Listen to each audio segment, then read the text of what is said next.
You call this care? Daniel Whitmore's voice cracked across the pediatric ICU so sharply that even the monitors seemed to hesitate. The hallway went still. Nurses stopped mid-step. A respiratory therapist near the supply cart lowered his eyes. Somewhere behind the glass, a child whimpered in her sleep, and the sound made the silence feel even colder. Naomi Brooks stood with a medication tray balanced carefully in both hands, the plastic edges pressing into her palms through thin blue gloves. For half a second, she did not move. She did not defend herself. She did not look angry. She only lifted her eyes to the man in front of her and let his words land where everyone else could hear them. Daniel Whitmore looked like the kind of man hospitals made room for before he even asked. Tall, clean-shaven, expensive charcoal coat still open over a white dress shirt, tie pulled loose like he had been running on fear and money for hours. He was the sort of father people stepped around, not because he shouted louder than everyone else, but because grief had sharpened him into something hard.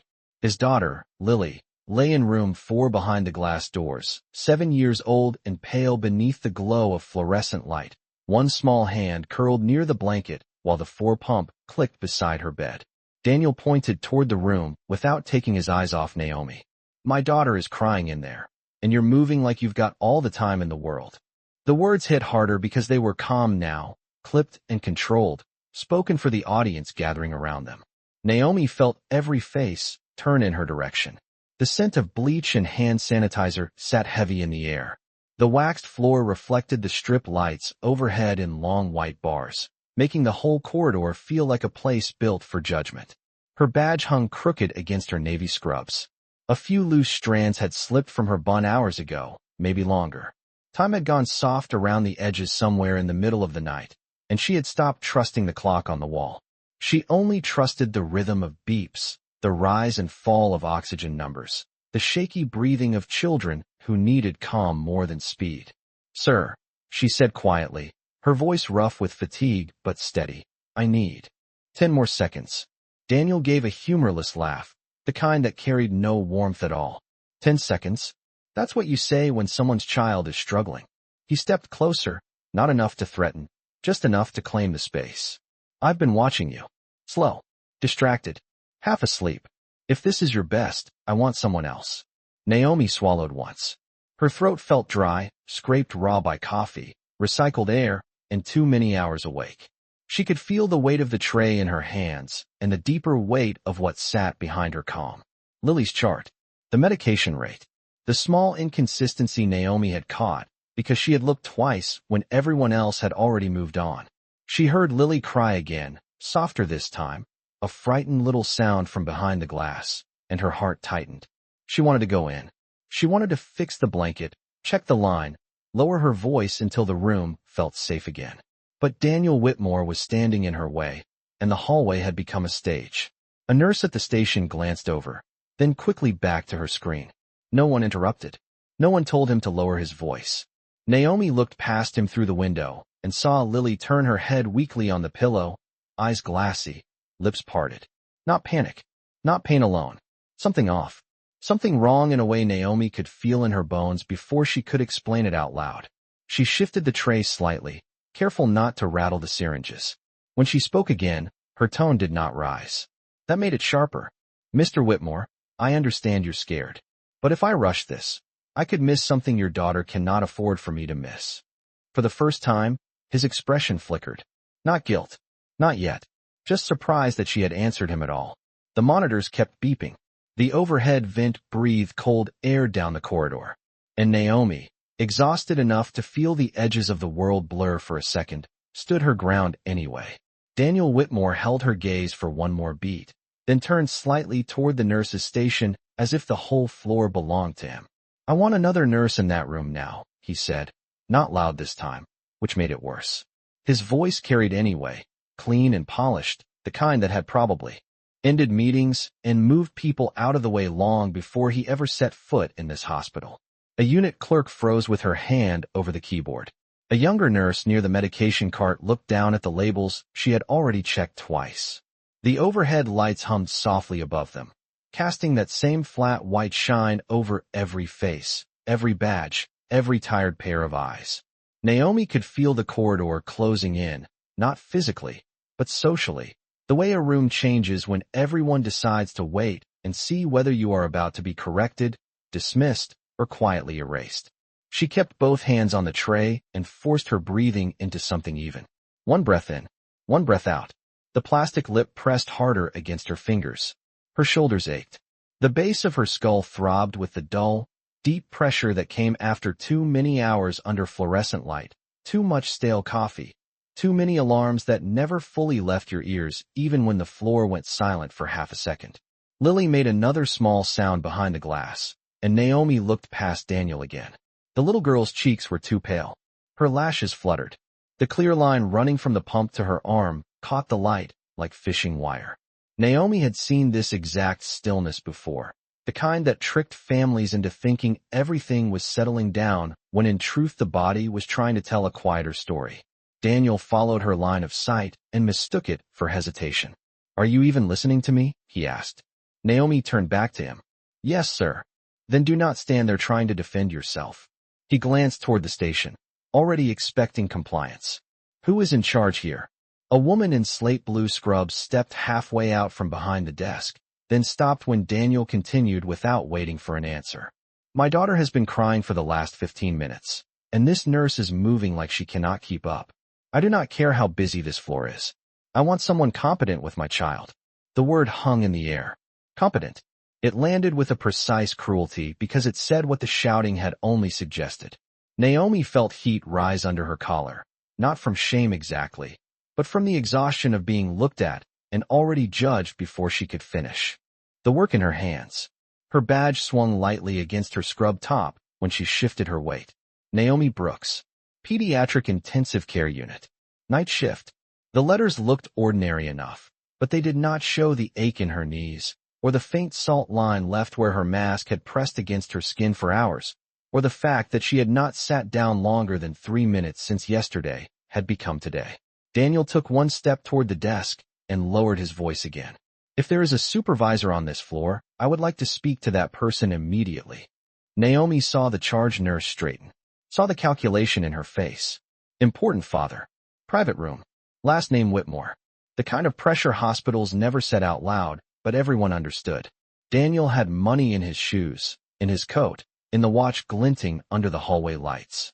More than that, he had the sharpened authority of a man used to being heard the first time. Naomi had seen that too. Board members, donors, families who mistook fear for ownership, families who believed enough money could bend medicine into certainty. Through the glass, Lily's oxygen number flickered down 1 point, then another. Small. Easy to miss if your eyes were on the argument instead of the child. Naomi's pulse gave one hard knock against her ribs. She did not wait for permission. She lifted the tray slightly, angled her shoulder past Daniel, and said in a voice still quiet enough to make everyone lean in, "You can file any complaint you want in 60 seconds, Mr. Whitmore.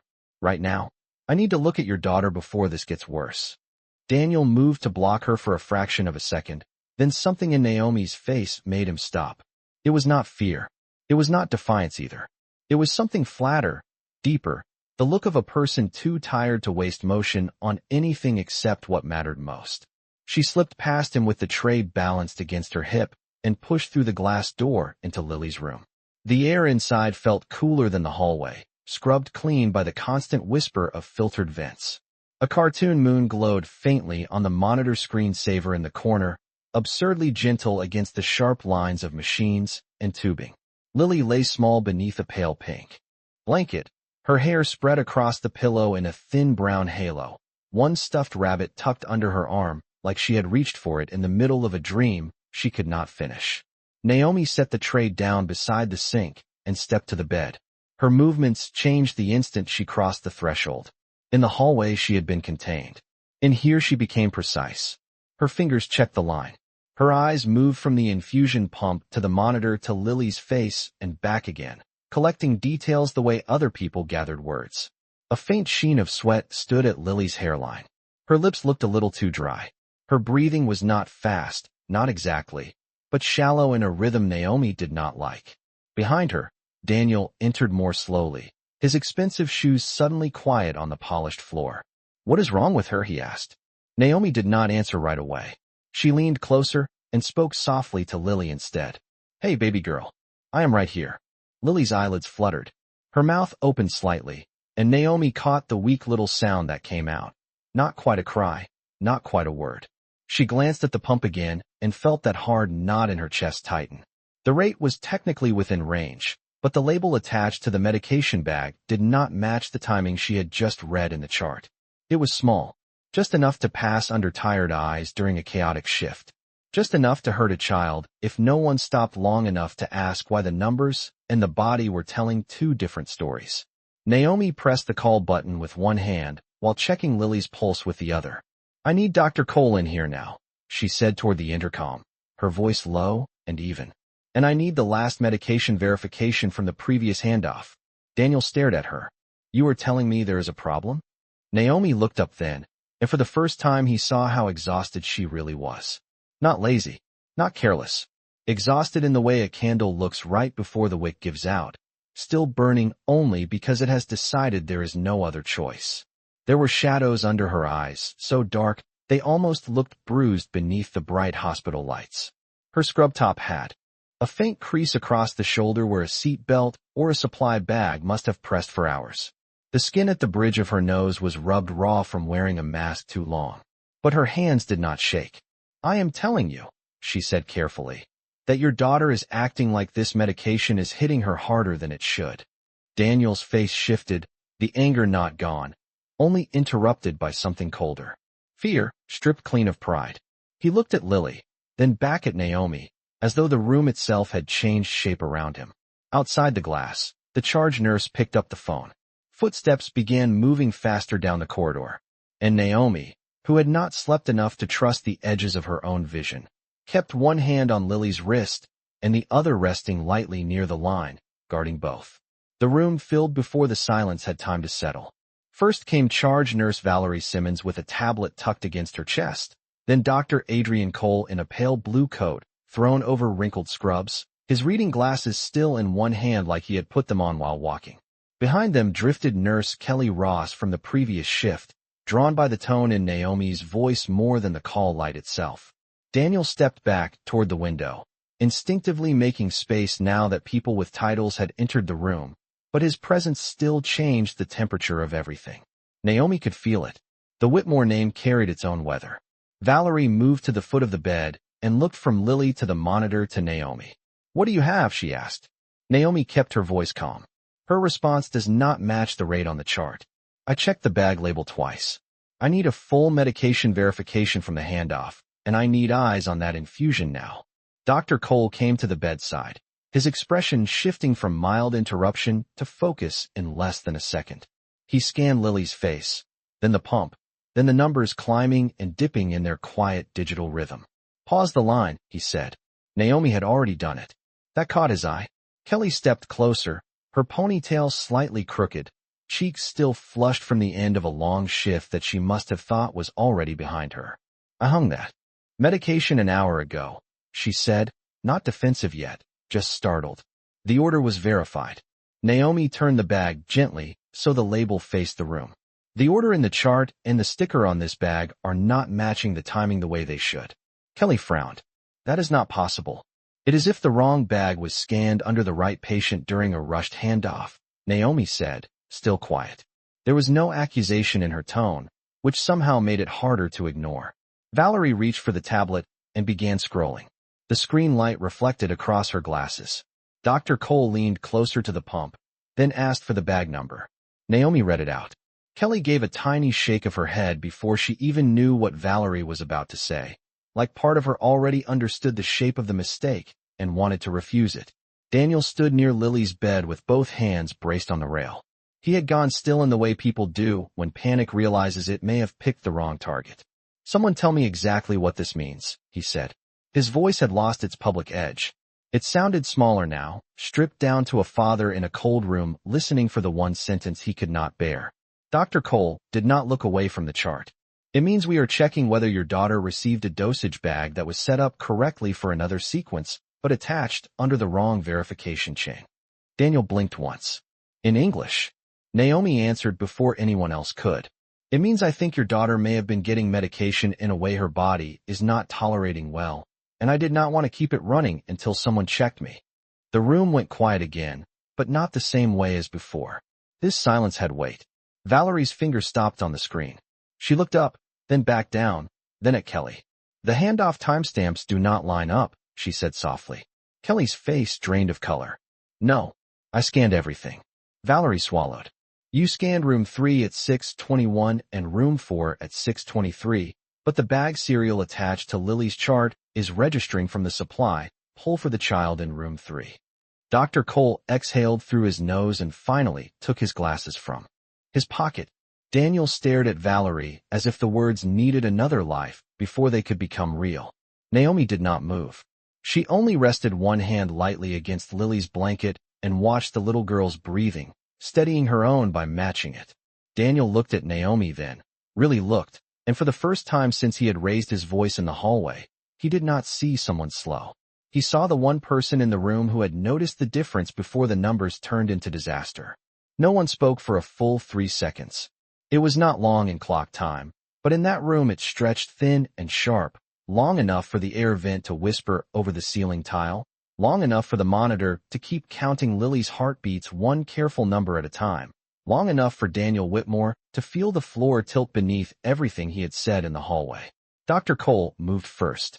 Replace the bag, rerun the verification chain, and draw a fresh set of labs now, he said, his tone clipped but controlled. Valerie was already reaching for supplies. Kelly stepped back from the bed as if distance alone might undo what had happened. Her lips parted once, then closed again. Naomi did not look at her. She did not look at Daniel either. She stayed where she was, one hand near Lily's blanket, the other adjusting the tubing with quiet precision as Valerie brought the corrected medication. The room shifted around that steadiness.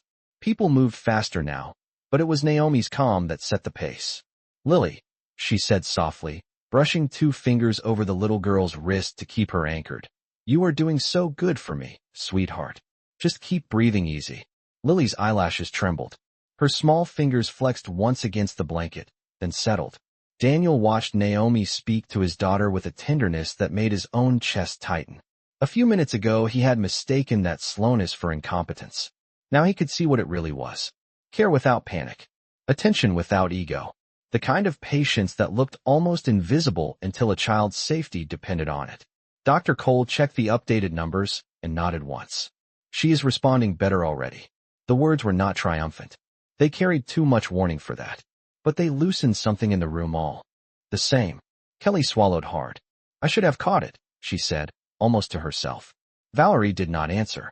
There would be forms later, meetings later, the long administrative language people used when trying to explain how tired human hands could make dangerous mistakes under bright lights and pressure and too little sleep. But later had not arrived yet. Right now there was only Lily and Naomi, and the father standing uselessly close to the bed rail with shame rising through him like heat. Daniel looked down at his own hands. They had been so certain out in the hallway. Pointing, demanding, deciding. Now they just rested against cool metal, empty. He lifted his eyes to Naomi at last. Up close, the signs of her fatigue were impossible to ignore. The faint redness in the whites of her eyes. The way she blinked once, a little too slowly, before focusing again. The crease pressed into her shoulder from some strap she must have worn all night. The edge of a bandage near her wrist where the skin had rubbed raw. She looked as though the last bit of strength in her body had been measured out drop by drop, and still she was giving it to his child. Daniel opened his mouth, but no words came. An apology this early would have sounded small, almost selfish, like something meant to ease him before it honored what she had done. Naomi spared him from trying. Dr. Cole, she said, still watching Lily. I want her observed closely for the next 30 minutes before anyone calls this stable. He looked at the monitor, then at her, and nodded without hesitation. Agreed. That landed harder than anything else. Not because it was dramatic, but because it was ordinary. A physician trusting her judgment without question. Daniel felt that trust settle into the room and understood, maybe for the first time that night, how wrong he had been. Outside the glass wall, the corridor had returned to its usual motion, shoes squeaking softly, phones ringing, another family passing with coffee cups and exhausted eyes. Inside room 4, Under the pale hospital lights, Naomi Brooks stayed at Lily's bedside like a woman holding a line no one else had even seen until she stopped it from breaking. The next 20 minutes passed in the strange way hospital time always did, both fast and heavy, like. The clock was moving normally for everyone except the people inside the room. Lily's numbers began to settle, not dramatically, not all at once, but enough for the jagged worry in the air to soften around the edges. The monitor no longer felt like a warning. It sounded more like a promise being rebuilt one careful beat at a time. Valerie stepped out to handle the paperwork chain. Kelly followed a moment later, her face tight with the kind of guilt that made a person quieter than silence. Dr. Cole stayed long enough to review the corrected medication, check Lily's pupils, and speak in low clinical tones that Daniel tried hard to follow. Then even he drifted toward the doorway, leaving the room to the two people who had become its center without either of them choosing it. Naomi adjusted Lily's blanket, smoothed one corner beneath her arm, and checked the line again with the same patience she had shown from the start. Nothing rushed, nothing wasted. Daniel stood near the window, hands in his coat pockets now, as if keeping them there might stop him from reaching for words he did not yet deserve to use. He watched Naomi move through the room like she knew exactly how much sound a frightened child could bear. Even the way she set down a cup, even the way she pulled the stool closer to the bed, carried an odd kind of grace, not elegant in the polished sense, but practiced and human and deeply tired. Lily stirred first with a small wrinkle between her brows. Her fingers searched weakly across the blanket until they found the ear of the stuffed rabbit tucked beside her. Naomi leaned in at once. "Hey, sweetheart," she whispered. "That is better. You are back with me." Lily's eyes opened halfway, glassy with exhaustion and medicine and confusion. She looked toward the ceiling, then toward the shapes in the room, and finally settled on Naomi's face as if it were the only thing in reach that made sense. "It hurts," she murmured. Her voice was thin, barely more than breath. Daniel straightened immediately. "Lily, baby, Daddy is right here." But Lily did not look at him. Not because she did not love him, because fear had made her small, and Naomi was the calmest thing in the room. Naomi reached for the cup of iced chips and lifted one with a spoon. "Just a little," she said softly. "Let it melt first." Lily obeyed without hesitation. Daniel watched that too. The trust, the ease, the tiny nod Lily gave after swallowing. He felt something twist inside him, something sharper than embarrassment and harder to name. Naomi checked the monitor again, then brushed a damp cloth across Lily's forehead. "There you go? Nice and easy." Lily blinked up at her. "Are you staying?" The question was so quiet Daniel almost missed it. Naomi smiled, but it was the kind of smile that had to travel through a lot of fatigue to reach her mouth. For a little while longer, Daniel saw Lily's shoulders loosen under the blanket, saw her breathing ease another notch. Then he saw Naomi straighten too quickly from the bedside and pause for the briefest second with one hand on the rail, just enough to steady herself before anyone else might notice. Anyone except Daniel, who was watching her now with a different set of eyes. The color in her face had thinned under the fluorescent light. There was a stillness in her between movements that did not look like rest. It looked like pure will. He glanced toward the wall clock and then back at her, suddenly aware that fatigue did not arrive all at once. Sometimes it stood upright in navy scrubs, spoke gently to frightened children, and kept going long after most people would have sat down. Daniel checked the wall clock again and realized with a jolt that he had stopped measuring time by hospital updates and started measuring it by Naomi's movements. Every time she crossed from the monitor to the bed, every time she bent to adjust Lily's blanket or lifted a cup of water or touched two fingers lightly to the child's wrist, the room seemed to settle around her and hold. It unnerved him, not because it was dramatic, but because it was so ordinary. He had spent most of his adult life around people who performed competence loudly. Executives did it with polished voices. Consultants did it with slides and percentages. Even doctors, sometimes, did it with the confident rhythm of practiced answers. Naomi did not perform anything. She simply paid attention in a way that made everyone else look rushed. Lily's eyelids drooped again, but before sleep fully reached her, she turned her face toward Naomi and whispered, "Can you hum that song again?" Naomi paused. For the first time all night, Daniel saw uncertainty pass over her face. Not refusal, Just the quick flicker of a person deciding whether she had enough left in her to give one more small thing. Then she pulled the stool closer and sat. The metal legs scraped softly across the tile. "Only if you promise me you are going to rest those eyes," she said. Lily gave the faintest nod. Naomi leaned back a little, one hand near the rail, and began to hum under her breath. The melody was simple, almost old-fashioned, the kind of tune that did not need lyrics to feel familiar. It moved through the room like low light. Daniel felt the sound before he fully recognized why. His throat tightened. The song was not exact, not note for note, but close enough to the lullaby his late wife used to sing on nights when Lily was too anxious to sleep. Emily would stand at the bedroom door with one hand on the frame and hum until the whole house seemed to breathe slower. Daniel had not heard anything like it in a year. He looked at Lily. The little girl's features softened. Her grip on the stuffed rabbit loosened. Her breathing deepened by degrees, like she was being led gently out of the dark. Daniel turned away for a moment and stared out through the glass toward the corridor, where a janitor pushed a cart past the nurse's station under the cold midnight lights. When he looked back, Naomi was still humming, but her eyes had drifted shut for half a second between notes before opening again. It was so brief he might have imagined it, except her hand tightened on the edge of the stool right afterward. Daniel stepped forward without thinking. "You should sit back," he said quietly. Naomi almost smiled at the irony of that. "I am sitting. You know what I mean." She let the melody fade and looked at him. Up close, the exhaustion in her face no longer looked like an impression. It looked structural, built into her posture, her skin, the slow care she took before every answer. "I am all right," she said. It was the kind of sentence people used when they had already decided they were not allowed to be anything else. Daniel glanced toward the doorway. "How long have you been on shift?" Naomi reached for Lily's blanket and tucked one corner beneath her shoulder before answering. "Long enough." The words were gentle, but they closed the door all the same.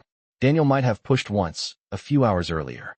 He might have mistaken privacy for attitude or fatigue for indifference.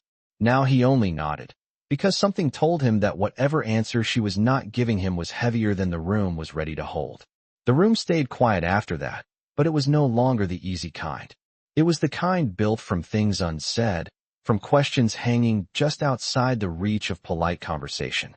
Lily drifted into a light sleep with the stuffed rabbit pressed beneath her chin, and Naomi remained beside her for another minute, watching the monitor with that same unblinking patience that had become its own form of protection. When she finally stood, she did it slowly, as if her body needed advance notice before changing positions. Daniel saw her fingertips rest on the bed rail for balance again. This time there was no missing it.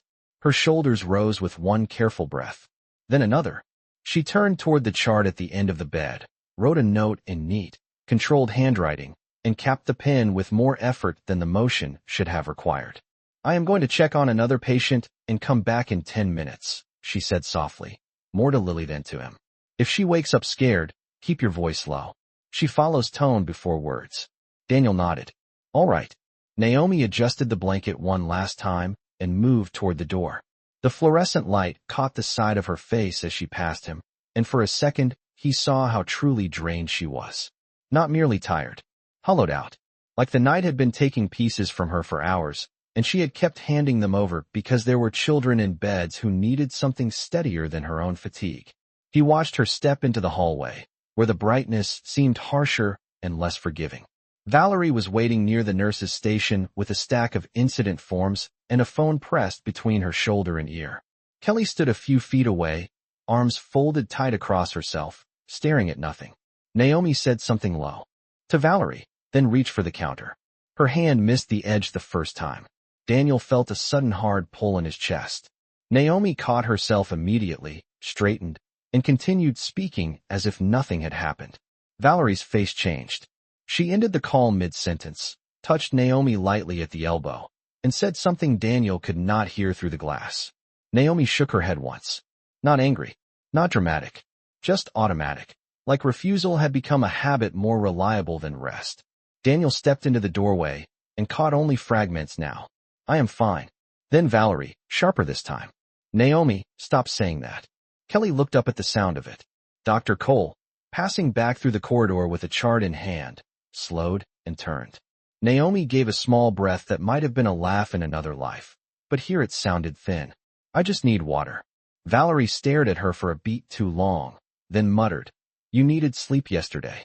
Daniel stood very still. The words landed in him with a quiet force. Yesterday. Not tonight. Not after this shift. Yesterday. Naomi took the paper cup Valerie handed her and drank in 2 measured swallows. Even from across the room, Daniel could see that her hand was not perfectly steady anymore. Dr. Cole said something then, low and serious. Naomi looked away. Kelly's face crumpled with fresh understanding, as if some private count had finally added up in her mind.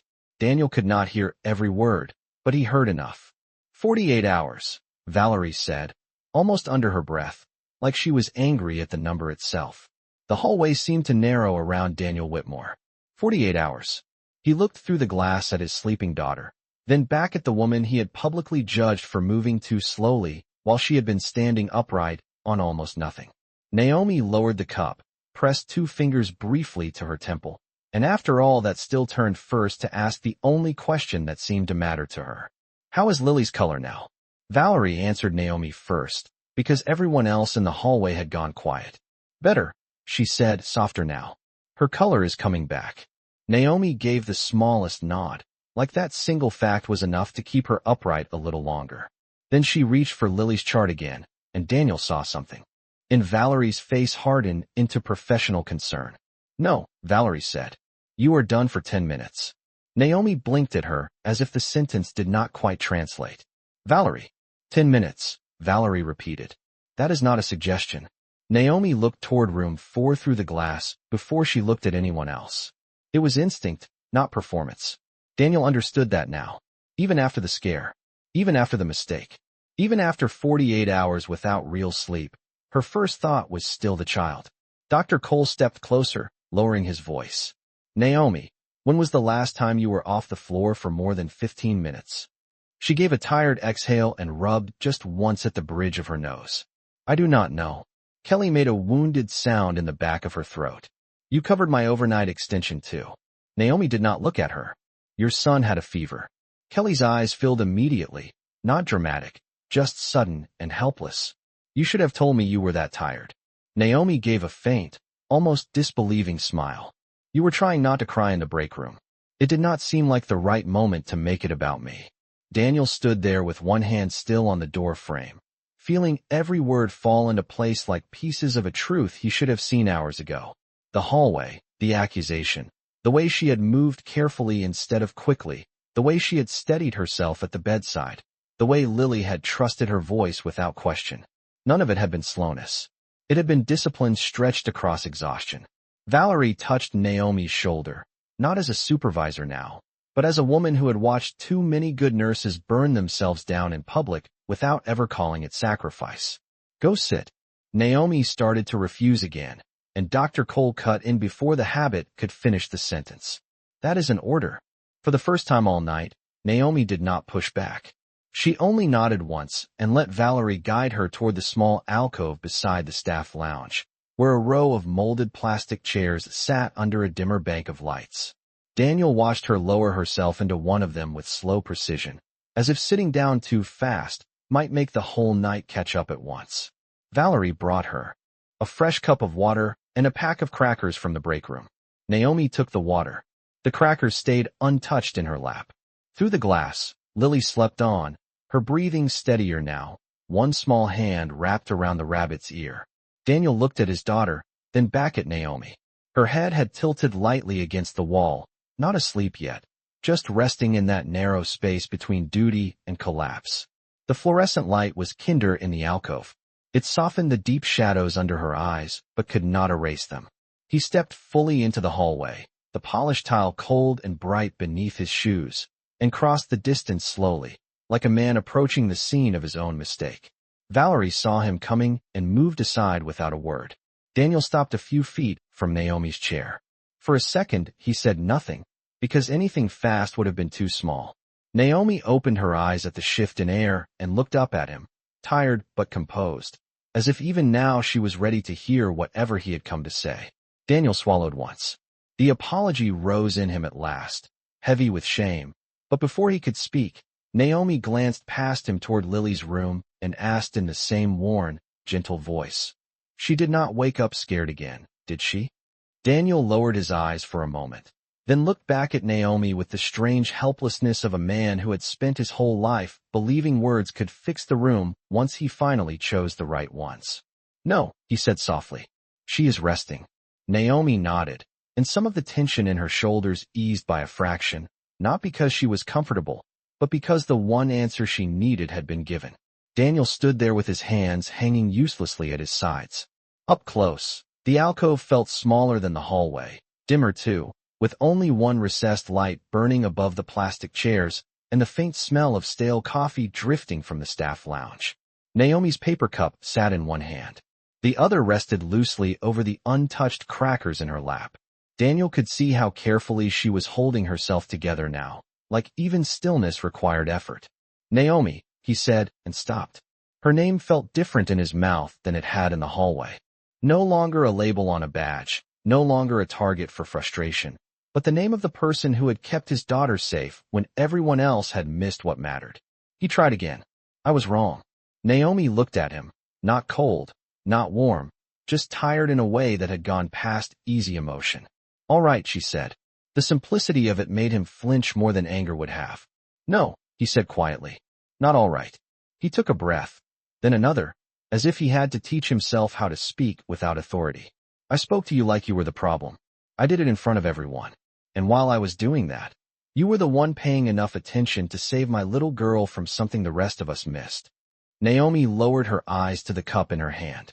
The rim trembled almost imperceptibly before going still again. Lily is okay, she said. That is what matters. Daniel shook his head. It matters. But it is not the only thing that matters.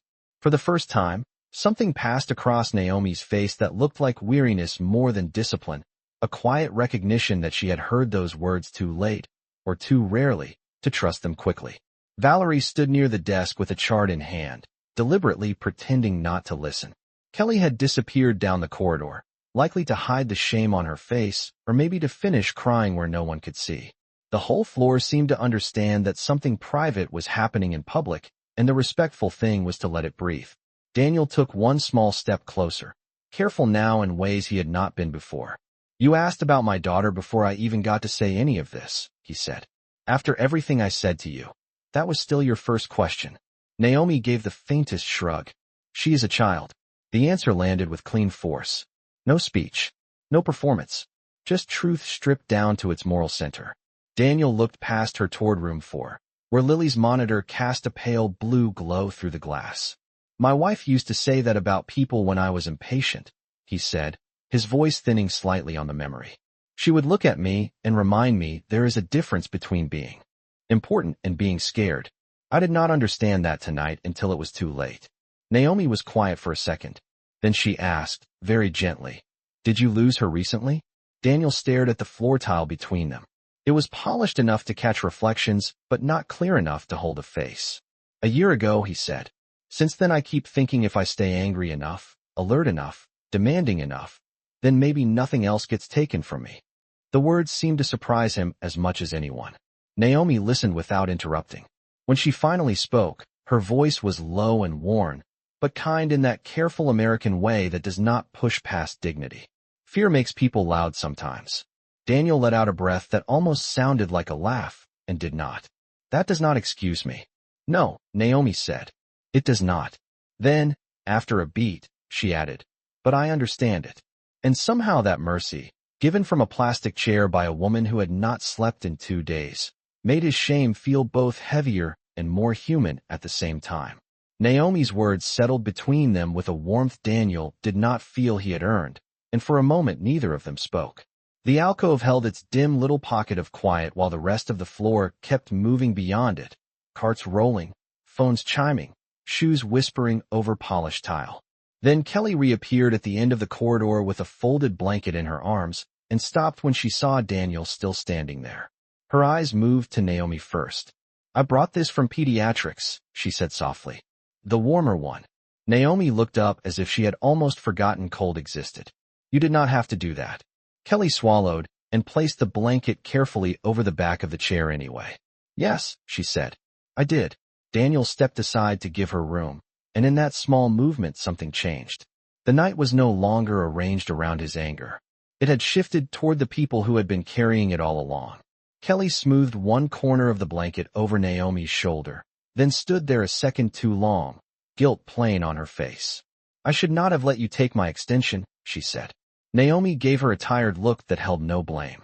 "Your boy had 103 fever." Kelly's mouth trembled. "And you had already been here since the bus crash call." Daniel turned toward her. "What bus crash?" Kelly blinked, almost surprised he did not know. Valerie answered from behind them as she walked up with a clipboard under one arm. "Interstate pileup yesterday morning. School activity bus and 3 cars. The emergency department overflowed before sunrise." She stopped beside the alcove and looked at Naomi with that same steady concern. Naomi came in on her day off when they asked for extra pediatric coverage. Daniel frowned slightly, trying to fit the hours together in his head. Valerie must have seen it happen. She worked through yesterday, stayed into the night, and when the staffing board fell apart this evening, she covered again. Kelly lowered her eyes. And then she stayed with Lily when the panic started around 2 in the morning. Daniel looked at Naomi. 2 in the morning? Kelly nodded before Naomi could wave it away. "Your daughter woke up crying for her mother. She was scared of the machines and kept pulling at the blanket like she did not know where she was." Naomi sat on the floor by her bed for nearly an hour because every time she stood up, Lily started shaking again. The fluorescent light above them hummed softly. Daniel felt each sentence land in a different place inside him. Not dramatic, just devastating in its plainness. He pictured Naomi on this same floor hours earlier, long before he arrived in his tailored coat full of fear and authority, sitting on cold tile beside a hospital bed and humming to a child who was not hers because the child needed someone gentle and awake enough to stay. Naomi looked down at the paper cup in her hand. She was scared, she said simply. Valerie let out a breath that sounded half tired, half furious. "Naomi, you keep making everything sound smaller than it is." Naomi did not answer that. The silence that followed felt almost tender. Daniel glanced through the glass into room 4. Lily slept on, one cheek turned toward the light, the stuffed rabbit tucked beneath her chin. He imagined Naomi in there through the dark hours, steadying a frightened little girl while the rest of the hospital surged around her. He imagined himself arriving later and mistaking the cost of that care for incompetence. His chest tightened until breathing felt deliberate. "Why did nobody send you home?" he asked at last, though he already understood the answer would not comfort him. Valerie gave him a flat look worn smooth by too many years in understaffed halls. "Because when a floor is short and kids are sick, the people who care the most are usually the last ones to leave." Daniel looked back at Naomi then, really back at her, at the blanket Kelly had draped over shoulders that had held up far too much, at the shadows under her eyes, at the quiet dignity of a woman who had been running on duty and mercy long after rest should have claimed her. And just then, from inside Lily's room, a soft tone sounded from the bedside tablet, followed by the glow of a dark screen waking to life. The soft tone came again, small but bright in the hush, and all 4 of them turned toward room 4. Lily had not fully woken. She had only rolled slightly on the pillow, enough for her elbow to brush the bedside tablet propped near the rail. The screen lit blue in the darkened room, and for a second nothing happened except the reflected glow across the blanket. Then an audio file began to play at low volume. A woman's humming drifted into the hallway, thin through the tablet speaker but unmistakably tender. Daniel froze where he stood. Naomi lifted her head from the chair. Kelly pressed a hand lightly to her mouth.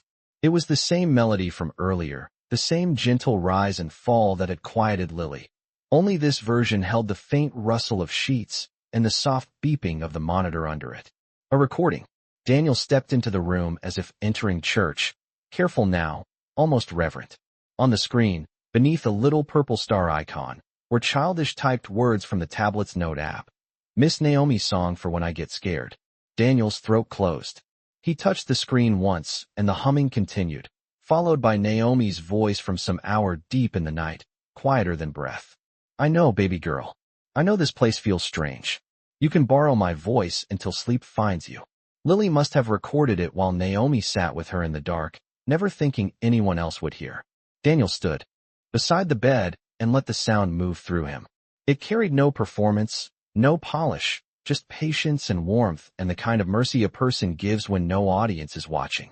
And because grief is cruel that way, the tenderness in Naomi's voice reached backward and brushed against memory. Emily in the nursery. Emily standing by the cracked white rocker with one hand on Lily's back. Emily humming when neither of them had words for fear yet. Daniel closed his eyes. For one long second, he had to steady himself against the rail. Behind him, Valerie did not speak. Neither did Kelly. Even the floor beyond the glass seemed to hush around the moment. When the recording ended, the room felt fuller than before, filled not with noise but with proof. Proof that Naomi's care had begun long before the mistake in the medication. Proof that she had given his daughter something far rarer than routine attention. She had given her safety. Daniel turned back toward the alcove. Naomi had not followed him in. She remained in the chair, blanket over her shoulders now, one hand still wrapped around the paper cup, eyes lowered as if the recording embarrassed her a little. Not because she was ashamed, but because people who do good quietly are often startled when goodness echoes back at them. Daniel walked to the doorway and looked at her for a long moment. "You stayed with her," he said, and this time it was not a question. Naomi gave a tired nod. She needed someone. Daniel glanced at the tablet screen again, the child's words still glowing there in soft purple letters. "Miss Naomi's song for when I get scared." He swallowed hard and looked back at the woman he had judged by the speed of her steps instead of the weight she was carrying. "No," he said, voice low and unsteady now. "She needed you." Naomi opened her mouth as if to deflect it, to make the truth smaller again, but Daniel did not let her. "Not this time." "And so did I," he said, almost to himself, as the blue light from his daughter's bedside tablet spilled gently across the floor between them. For a moment Naomi did not answer. The blue glow from Lily's tablet faded to black behind Daniel, leaving only the low pulse of monitors and the soft wash of fluorescent light over the hallway floor. Somewhere farther down the unit, a printer started and stopped. A cart rolled past. Life in the hospital resumed the way it always did, even after a room had quietly changed the people inside it. Naomi looked at Daniel with those tired, steady eyes and seemed to weigh whether there was enough strength left in her to hold one more honest conversation before rest finally claimed her. Then she gave the smallest shake of her head. "You needed your daughter to be safe," she said. "That is different." Daniel stood with one hand still resting on the door frame, the polished leather of his shoe catching the pale light from Lily's room. "Maybe," he said, "but tonight I also needed someone to remind me who I was becoming." Naomi lowered her gaze, not dismissing him, only unwilling to turn his realization into something larger than the child sleeping 10 feet away. Valerie glanced toward the nurse's station, then quietly drew Kelly back with her, giving the moment the dignity of distance. Daniel crossed to the alcove and stopped beside the extra chair. "May I?" Naomi nodded once. He sat, not like a board member in a hospital he helped fund, not like a man accustomed to being heard, but like a father who had finally run out of armor. For a few seconds, they simply listened to Lily's breathing through the half-open door. Daniel rubbed his hands together slowly, then said, "When Emily died, everyone kept telling me to be strong for Lily. I think I misunderstood what they meant.